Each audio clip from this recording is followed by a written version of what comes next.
Ne-am tăiat propriul cord din interior într-o stare de teroare, agitație și frică ieșită din comun. Am fugit cu toții desculți în urletul viscolului, la minus 30 de grade. De ce am face una ca asta? Câțiva dintre noi au fost găsiți cu oasele zdrobite, ca după un impact frontal într-un accident rutier. Unei fete îi lipsea limba, iar ochii îi erau săriți din orbite. Hainele noastre au fost găsite radioactive. Timp de decenii ați invocat monștri, experimente guvernamentale, chiar și extraterestri, ca să ne puteți explica sfârșitul. Dar adevărul e mult mai sinistru. Rămâi cu mine pe vocea din mormânt până la final. Lasă-mă să-ți spun cu adevărat ce s-a întâmplat de fapt pe muntele morții. Numele meu este Igor Dyatlov, iar după noaptea aceea au numit o trecătoare după mine. În noaptea de 1 spre 2 februarie 1959, eu și încă 8 colegi de-ai mei ne-am stins în niște condiții care au îngrozit o întreagă lume și au creat zeci de teorii. Frigul nu te ucide pur și simplu. Mai întâi îți ia mințile, îți șoptește că e cald, te face să-ți rupi hainele de pe tine, în timp ce tu îngheți de fapt. Totul a început ca un vis. Eram tineri, studenți și absolvenți ai Institutului Politehnic Ural. Eram puternici, plini de viață, schiori experimentați. Nu ne temeam de nimic. Regiunea Sverdlovsk era casa noastră, dar noi ținteam mai sus. Voiam să cucerim nordul munților Ural, un traseu de categoria a 3-a, cea mai dificilă. Nu eram doar o echipă, eram prieteni, ne știam râsetele, secretele și visurile. Am strâns 10 suflete pentru această expediție.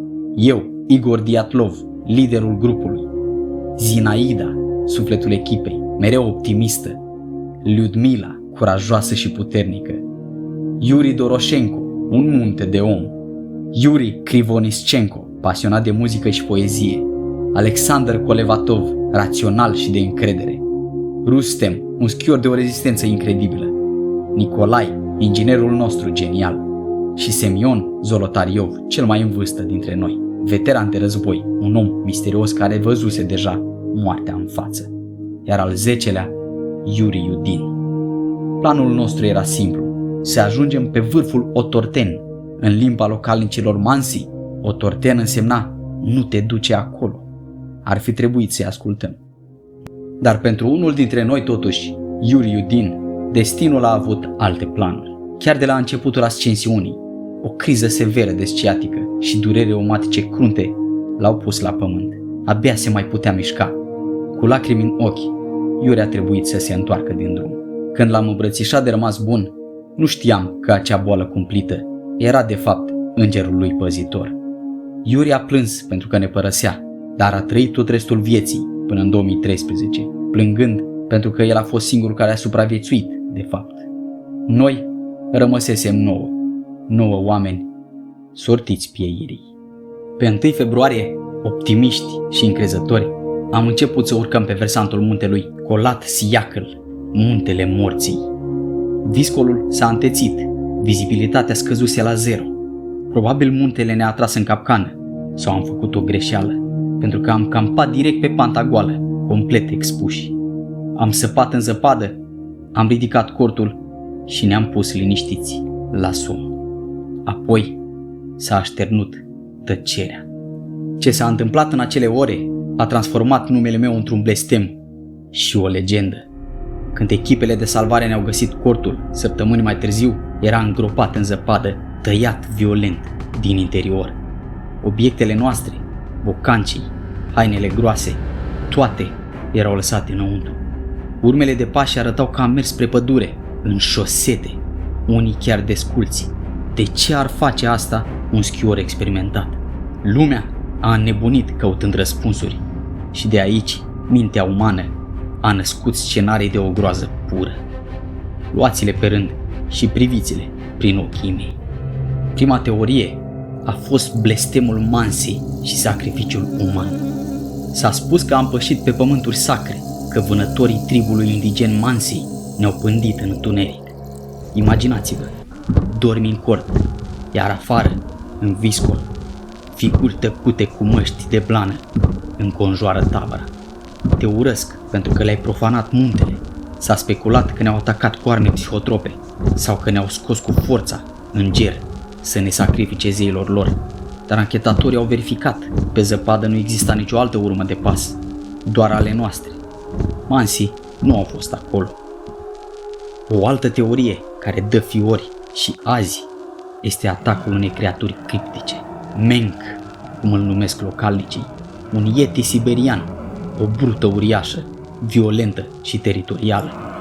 Imaginați-vă o masă enormă de mușchi și blană care izbește cortul în creierul nopții. Panica te face să tai pânza și să fugi unde vezi cu ochii. Această teorie încerca să explice de ce Ludmilei îi lipsea limba și ochii, de parcă monstrul i le-ar fi smuls într-o criză de furie animalică. Dar un monstru ar fi lăsat urme masive în zăpadă, iar zăpada era curată. O altă teorie au fost sferele de foc și extraterestri.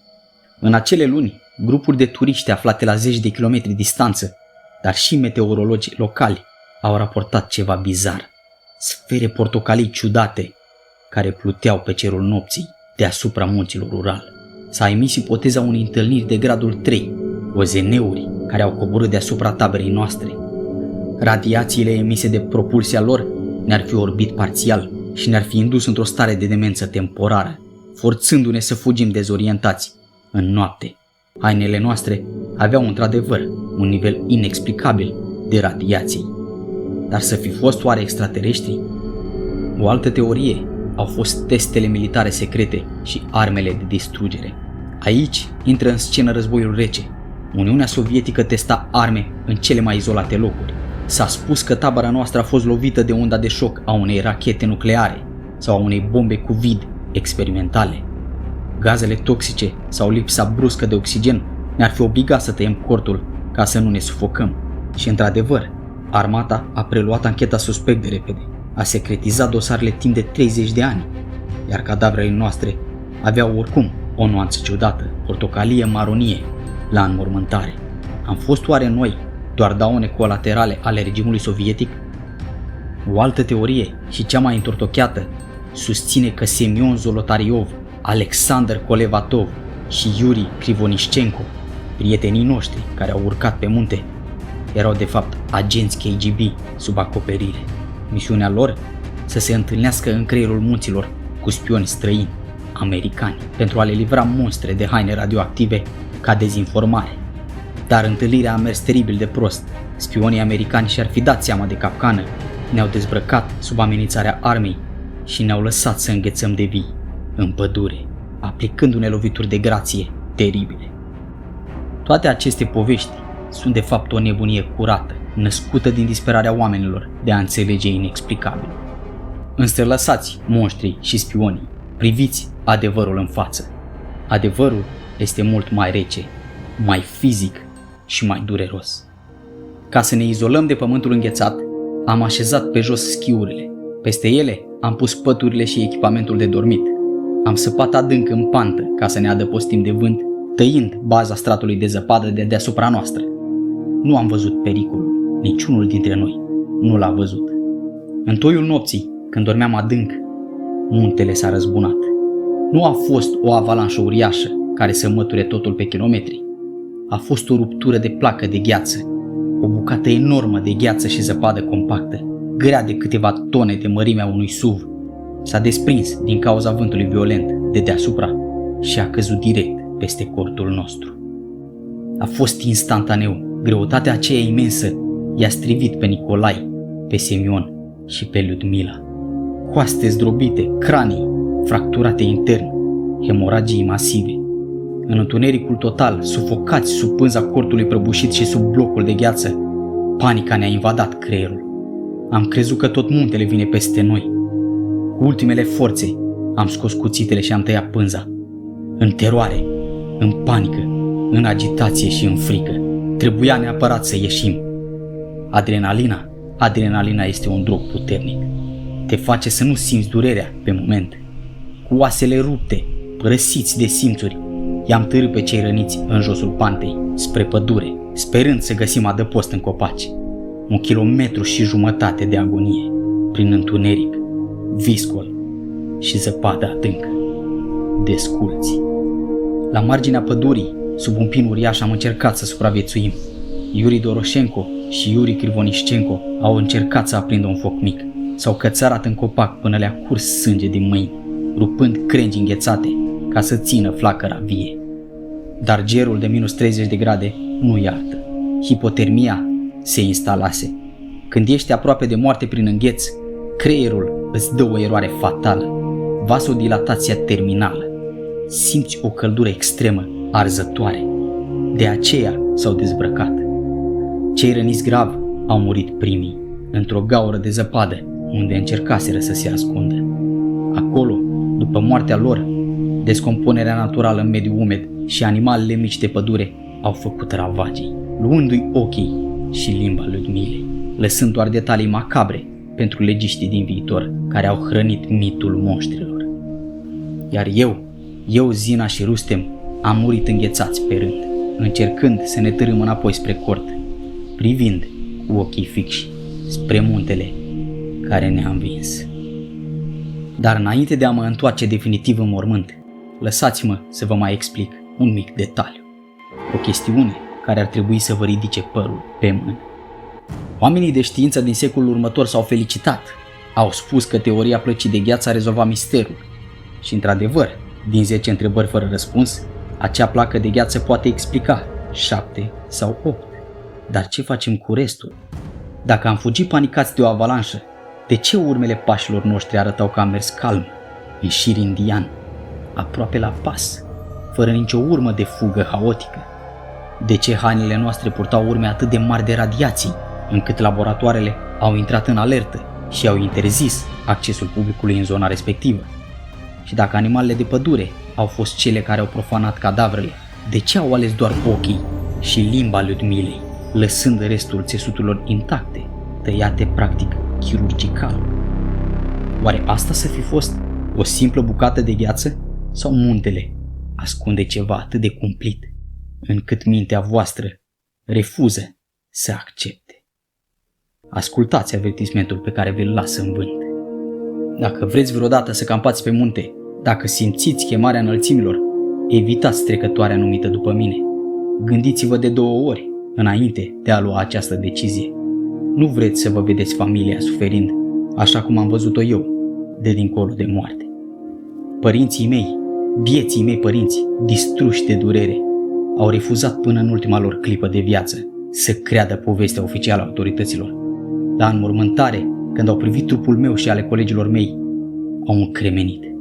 Pielea noastră avea o culoare ciudată, portocalie maronie, iar părul ne albise parțial în cap. Tatăl meu a strigat în gura mare că am fost uciși de armată, că am fost cobai într-un experiment militar eșuat.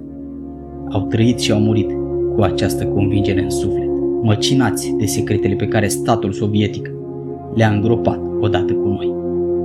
Muntele nu are milă, iar zăpada șterge doar urmele, nu și durerea. Dacă mă întorc la voi abia acum, după atâtea 10 de ani, este pentru că doar memoria ne-a mai rămas. Trupurile noastre s-au făcut de mult țărână în cimitirul din Ekaterinburg. Tot ce s-a construit în urma noastră au fost doar mituri terifiante, idei preconcepute și oameni care au profitat de pe urma tragediei noastre. Am devenit personaje de film, monștri de jocuri video, mistere de rezolvat pe internet. Dar noi am fost doar 9 tineri care iubeau libertatea, care iubeau prietenia și muntele. Zona aceea îmi poartă și astăzi numele, Trecătoarea Diatlov. Este un monument de gheață dedicat tinereții noastre pierdute. Urmărește vocea din mormânt, că nu toate secretele istoriei au fost cu adevărat dezgropate vreodată.